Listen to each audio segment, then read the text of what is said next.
নমস্কার, আশা করি আপনারা সকলে ভালো রয়েছেন। আজকের আমি আপনাদের সঙ্গে আলোচনা করব একটি অভূতপূর্ব বশীকরণ ক্রিয়া নিয়ে। শুধুমাত্র আমি যে মন্ত্রটি দেব সেই মন্ত্রটি আপনি লিখবেন, লেখার পরে সেটিকে জ্বালিয়ে দেবেন।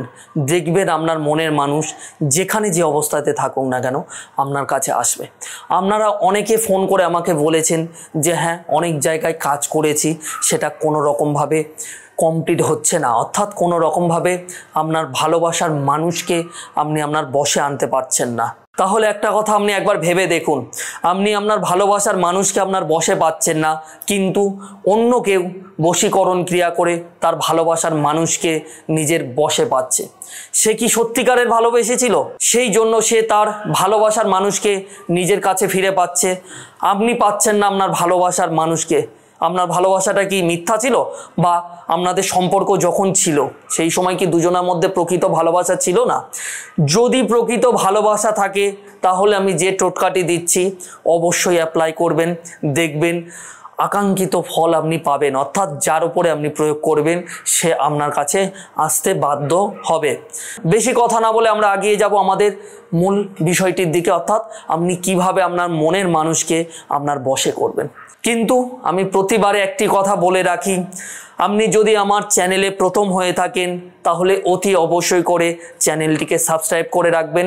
কেননা প্রতিনিয়ত এই ধরনের নিত্য নতুন ভিডিও কিন্তু আমি আপলোড করে থাকি আমার এই ইউটিউব চ্যানেলে, যেটা কিনা জ্যোতিষভিত্তিক, তান্ত্রিক ভিত্তিক এবং বাস্তুশাস্ত্র সম্পর্কে ভিডিও কিন্তু আমি দিয়ে থাকি, যেটা কিনা আপনার চলার পথে কখনো না কখনো কোনো কাজে লেগে যাবে। তাহলে সাবস্ক্রাইব করার জন্য এর থেকে ভালো সময় আর হতে পারে না।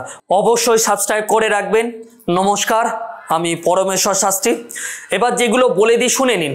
প্রথমত আপনাকে একটি ভুজপত্র নিতে হবে। ভুজপত্র নেবেন এবং একটি কালো কালারের যে কোনো মার্কার পেন নেবেন। ভুজপত্রটি একটি বড় কাগজ একটি নিয়ে নিচ্ছেন। আপনি যে মার্কার কালো পেনটি আপনি নিচ্ছেন সেই পেন দিয়ে এই ভুজপত্রের ওপরে এখানে যে মন্ত্রটি দেখাচ্ছে সেই মন্ত্রটি পরিষ্কার করে লিখবেন। লেখা হয়ে গেলে সেই ভুজপত্রটি একটি মোমবাতি জ্বালবেন, জ্বালানোর পরে সেটিকে ভালো করে জ্বালিয়ে দেবেন, অর্থাৎ পুরোপুরি ছাই করিয়ে দেবেন, দিয়ে সেই ছাইটি নিয়ে দূরে কোথাও ফেলে দিয়ে আসবেন। এবার শুনে নিন কিভাবে এই কাজগুলো আপনি সম্পূর্ণ করবেন। প্রথমত আপনাকে দিন বেছে নিতে হবে, যে কোনো শনিবার দিন। এই শনিবার দিনে আপনাকে এই ক্রিয়াটি কিন্তু কমপ্লিট করতে হবে এবং শনিবার দিনে আপনার সময় রাখতে হবে ঠিক রাত 11টা থেকে রাত 12টার মধ্যে। এবং যখন আপনি এই কাজটি করবেন যাতে কেউ আপনার কাছে না থাকে, অর্থাৎ আপনি যখন কাজ করবেন কেউ যাতে না দেখে সেই জিনিসটাও কিন্তু আপনাকে খেয়াল রাখতে হবে। পবিত্র একটি জামা কাপড় পরে সেই দিনে একদম নিরামিষ থাকবেন, অর্থাৎ কোনো আমিষ খাবার আহার করবেন না, তাহলে কিন্তু এই কাজটি সফল পাবে। এবার বলে রাখি, মন্ত্র যেটা বলেছি সেই মন্ত্রটা কিন্তু কমপ্লিট করার পরে সর্বশেষে আপনি যার উদ্দেশ্যে এই তন্ত্রক্রিয়াটি করছেন তার নামটি কিন্তু লিখবেন। তারপরে কিন্তু আপনার নামটা লিখবেন, লেখার পরে এটিকে পুড়িয়ে দেবেন। যেই মতো বললাম এই একইভাবে এই কাজটি সম্পূর্ণ করবেন। দেখবেন আপনার মনের মানুষ আপনার ডাকে সাড়া দেবে। সে যতদিন হোক না কেন যে সমস্যা হয়েছে, কথাবার্তা বলছে না, তার উপরে আপনি প্রয়োগ করতে পারবেন না।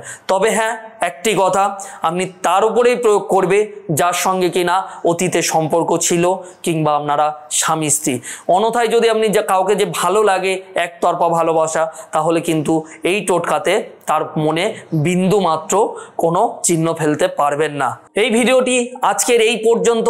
আজকের এই ভিডিওটি নিয়ে আর বেশি বড় করলাম না।